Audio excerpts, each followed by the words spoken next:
Good. So the first thing that I want to say is a huge thank you for accepting my invitation to be here. I know that you are a busy man with a million things to do, so it is really appreciated that you've taken time out to do this. So thank you. And I want to acknowledge the amazing job that you're doing in the Ultimate Coach Group. You do amazing, amazing things. So thank you very much for that. So what I'm doing here is, thank you. So what I'm doing here is I turned 60 in December, and I decided to do 60 inspirational conversations with people who I am seeing doing inspiring, amazing things in the world. Just, reach out to these people and hopefully some amazing people say yes. Just do these conversations just to sort of open people up, maybe to people I wouldn't speak to, people wouldn't see or know about what it is you're up to. So that's kind of what's behind this. And I've got a couple of questions that I'd like to dive right in and ask you, if you don't mind. So one of the things that I have been seeing on YouTube and in various places, the whole thing that you did around the Napoleon Hill thing all throughout January, you did daily 15, 20-minute little calls talking about what you had seen around this amazing book, Napoleon Hill's book. And clearly what I know from what I've seen of you, before you even came to be doing what you're doing in the Ultimate Coach Group, you were already a really successful businessman, I would say. You'd already had success in your life. So what is it that you see in what you're doing with the Ultimate Coach Group that's making a difference, that interested you, that was kind of like, yeah, there's something here too. This is something different? Yeah, there wasn't any plan to do it, and I'm very much a goal setter, and my life's very intentional. And sometimes things show up that aren't in the plan. And I'm in the Ultimate Coach book, just barely. There's just a small little thing about me, and so I thank Steve for including me. And he asked me for a phone call. This was right when the book came out 2 years ago. And so when I called him the next day, he was enrolling me in his vision of the book. And it was apparent that he needed a Facebook group. So I just suggested to him, just like if I suggested to you, you should really have a Facebook group. And he says, well, I don't know anything about Facebook groups. And I said, well, I know a lot about them, and I would do it for you if you want. I'll set it up, I'll lead it, I'll manage it. Just say yes, and I'll do it. And I'm not offering building people's Facebook groups. That's not what I do for a living. But because it was Steve Hardison, so it came about because I saw a need for it, and I had a skill level to do it. And then it organically evolved into, can we do it on Instagram, YouTube, podcast, LinkedIn? And so I kept expanding. Some of it was my idea to expand, some of it was Steve's suggestions. And so now we have this vibrant global community of people that are interested in personal development, specifically around being, and it just all organically happened. Oh, I love that. So what do you see in, obviously there is clearly a huge interest at the moment. Like you said, this organic thing has happened around being specifically. So what do you see? And clearly with everything that you are putting in, everything you have offered, there is clearly something here that is drawing you, that you are interested in. So what is it in being that you see that lights you up, that kind of has you saying, yeah, I'll start a Facebook group? You're not offering to do a Facebook group for me. Well, I think the foundation of it is my love for Steve Hardison. But in addition to that, I've been studying personal development since 1988. And Tony Robbins, Landmark, Louise Hay, Byron Katie, etc. I mean, a lot of the people that other people have studied as well. And I never had heard of being as a distinction until the book came out. And maybe it's been talked about for years, but it wasn't in the training I had done. And there's this idea that there's nothing more powerful than a good idea whose time has come. And I think that what's happening around being right now is that it's an area that people that have studied personal development, it's not an area where they've ever really worked at it. And so these are people that love learning like me. And then I was like, oh my gosh, like I never thought about, who my being and that I could shift my being. And so the more I've dug into being for myself, the more it's shifting my relationships. Like how I show up with another human being has fundamentally shifted because of being. I had a conversation the other day with somebody who wasn't really very happy with me. And so we got on a Zoom, kind of like what you and I are doing now. And they were very critical of me. And my old being would have been defensive. Mm-hmm. And I just listened. And by the end of the call, we experienced a miracle together because I was able to really listen and they felt heard. And that's all. There's nothing I've done outside of working on the distinction of being that would have created that in the real world. I love that. That's beautiful. That's really beautiful. Yeah, I love it.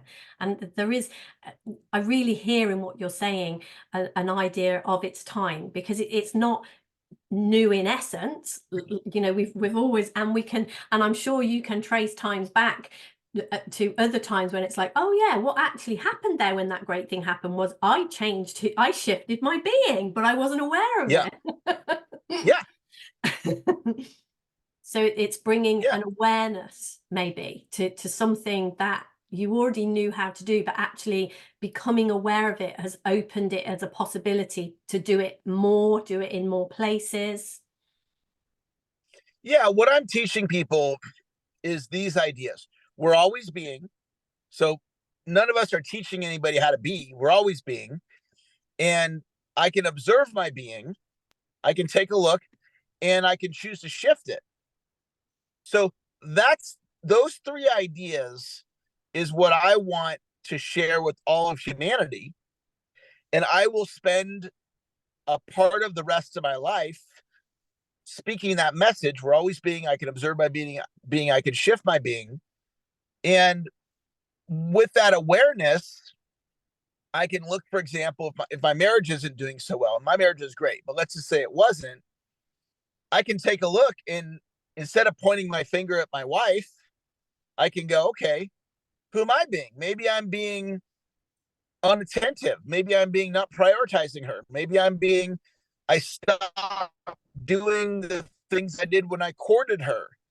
Maybe I'm being harsh with her, right? So it gives me access to something that without I'm always being, I can observe my being, I can shift my being that I wouldn't have access to.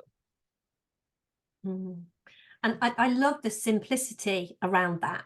And yet, the absoluteness of that, because I can see that too. It's like when we take responsibility for who it is we are being, and like when you shared, you were on a call with someone who potentially wasn't happy with you. It's like, okay, instead of being who I have always been, how can I be different? And that, I mean, I remember years ago hearing the saying, what the definition of madness is doing what we've always done and expecting something different. And yet, when it's like, okay, so who was I being that created this? Who can I And this was my pattern. My pattern was, I'm right, you're wrong. Okay. So show up to a call, and then I would experience the other human being as being wrong and me being right. And then I would explain to them why they're wrong. And so what I learned from Steve is that instead of I'm right, you're wrong, or they're right, I'm wrong, instead of that view, that's their perspective. This is my perspective. So if their perspective is I'm not being trustworthy, that's their view. I don't need to argue with them. If that's how, in my experience, that's how I'm showing up for them, okay, well, let's explore that. And one of the things that I've learned is that seek first to understand, then be understood. That's one of the 7 habits of highly effective people. So this other person, we had such a beautiful conversation because before really said anything. I was making sure they felt heard. Mm. And then I said to them after they were complete, I said, do you want to have a relationship with me? And they thought about it. And after they thought, and I didn't interrupt, I asked the question, I was silent. And then they eventually said, yes, I do. Okay, well, let's look at how we can build that. So now we were building on something we mutually, I wanted a relationship with him and he said he wanted a relationship with me. So now we can build on that instead of the story. And a miracle occurred by the end of the call, which it was just mind blowing. And it's not that I did any technique. Mm. I was just he had a different perspective than me versus being, I'm right, you're wrong. And that created something different. And that really circles back really nicely to exactly what you're saying. We are always being, we can observe our being, and we can shift our being. And that is just such a simple thing to see and to know. And I think, yeah, I remember first coming across, through the work that I've done and the things that I'm doing, the whole, we all live in different realities. And that is like, yeah, we all have different perspectives about things. And the place that I was always coming from was everybody, we need to find a way to have the same perspective. And it's kind of like either I've got to change or you've got to change. We've got to find a way to have the same perspective. And yet, like, coming from this place, it's like, no, we don't have to have the same perspective. It's just if we see that, oh, okay, who am I being? Can I shift something here and see? But we don't have to necessarily have the exact same perspective all the time. Because that was my thing. It was always like, whichever way, it's kind of like I'm trying to explore and then decide which one was right. And either you've got to come and agree with me or I've got to come and agree with you, because we need to have the same perspective. But that exploration that you're talking about. So there was two things that I just wanted to ask you about. So when I was listening to you talking about the Napoleon Hill thing that you did, there were two things that have had an impact on me since hearing you sharing those. I mean, there were loads of things, but we're limited to time, so I can't say everything that had an impact. but these two things, it impacted me. And the first one was very, very early on, and that was the definiteness of purpose. And yeah, that really kind of struck me as, yeah, I can see how easily I can be pulled off on something, and it's like, wow, come back to that definiteness of purpose. So I don't know, is there anything, share a little bit about what you see around definiteness of purpose? Yeah, well, what's wonderful about Napoleon Hill is that while he was alive, he took his principles and documented them. And you just go Google, Napoleon Hill principles of success, and he created these 17 ideas. So the other day when I trained on that, I was training on his 17 ideas, and idea number one is definiteness of purpose. And what he observed when he was developing his success principles was that the extremely wealthy people essentially had planted their flag and gotten committed to what they were about. And my father logged 50 years in the pharmacy industry. He's 83. I saw him yesterday. He's getting ready to go to Lexington, Kentucky. He lives in California, and he's there doing some work. Board of Pharmacy has him out there doing whatever he's doing, and he's an elite pharmacist. Well, when he was in his mid-20s, he planted his flag and said, I'm going to be a pharmacist for the rest of my career. And I watched my dad stay committed. And as he expanded within pharmacy. In other words, he became a teacher at the university, but he taught pharmacy stuff. And he got involved in the board, the pharmacy board. And he literally became one of the top pharmacists that's ever lived. So I heard Napoleon Hill talk about it. And then I watched my dad. And then I said, okay, that's what I want to do with my sales training company.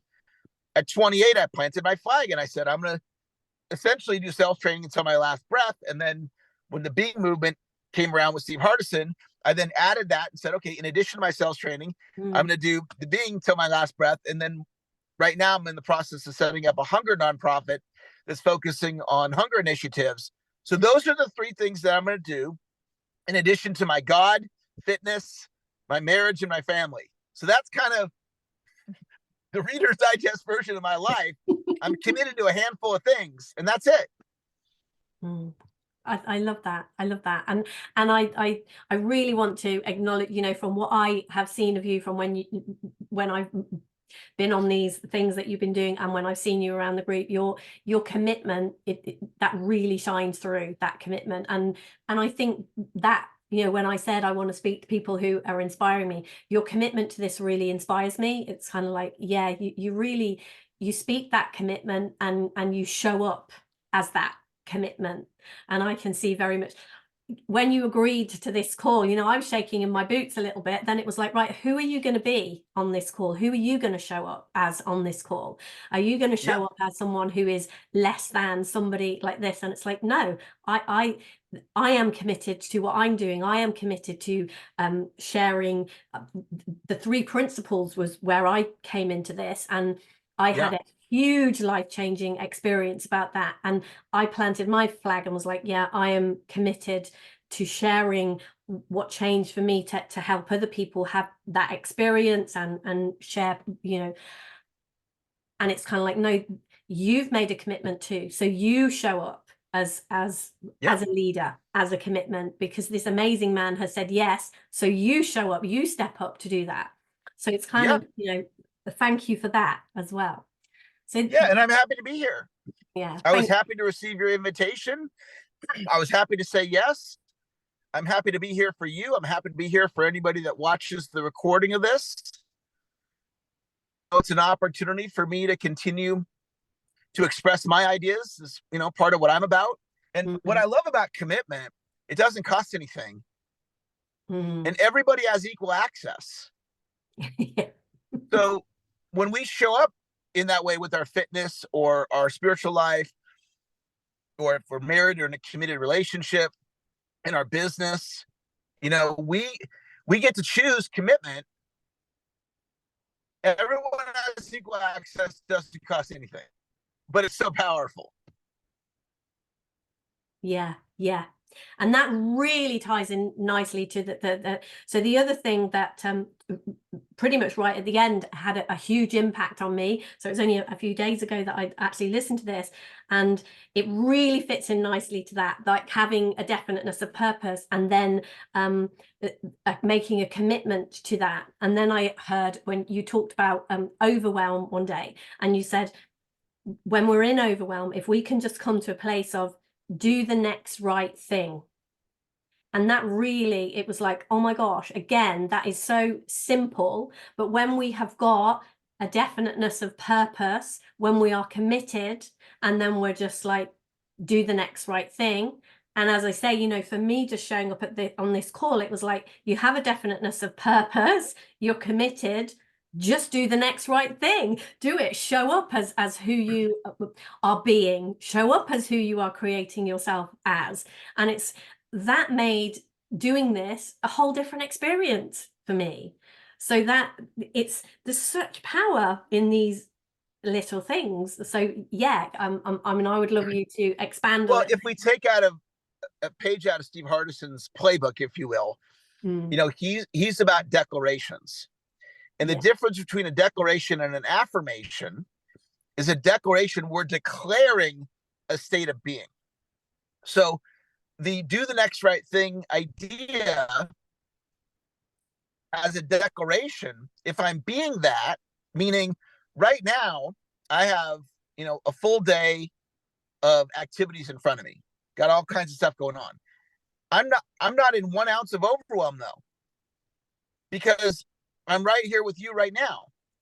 And the next right thing for me is to continue to be present on this call until the completion of the call. And so all the noise just disappears if I'm being do the next right thing. And a lot of people will tell me in a coaching call, like, I'm feeling overwhelmed. Well, if we're overwhelmed, we're probably like our mind's in a couple different places, and that's what's causing overwhelm. And it's like, if I just get here right now which is exactly where I'm at.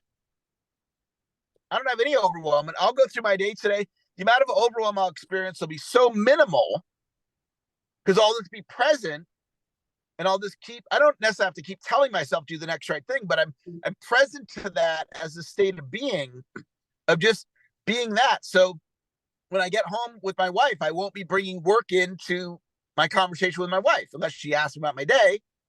I'll be being with her, and it's a really simple philosophy that's just, I love it.